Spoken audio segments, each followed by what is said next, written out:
আমার কাছে কখনোই কোনো অন্তত মমতা বন্দ্যোপাধ্যায় আমার কাছে অতীত নয়।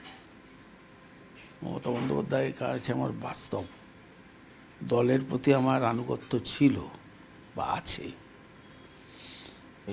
এবং অভিষেক বন্দ্যোপাধ্যায় আমার পুত্রসম, তাকে মানুষ করেছি, বড় হয়েছে দেখে ভালো লাগে। সে যদি কোনো দিন মুখ্যমন্ত্রী হয় তাতে আমি খুব আশ্চর্য হব না, এবং আশ্চর্য হওয়ার কোনো অবকাশ নেই। মুখ্যমন্ত্রী কি 26-এ?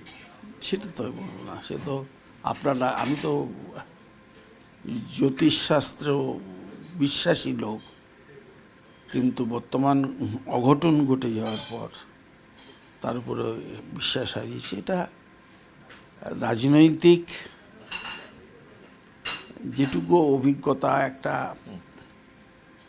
আঞ্চলিক দলকে রিপ্রেজেন্ট করে, এটা তো কংগ্রেস বা বিজেপি বা কমিউনিস্ট পার্টি মার্কসিস্টদের মতন বড় দল জাতীয় স্তরে নয়। যদিও আজকে কমিউনিস্ট পার্টি মার্কসিস্টের অবস্থান লিমিটেড হয়ে গেছে, কেরলে আছে, কিন্তু পার্টিটা তো উঠে যায়নি, পার্টি তো আছে।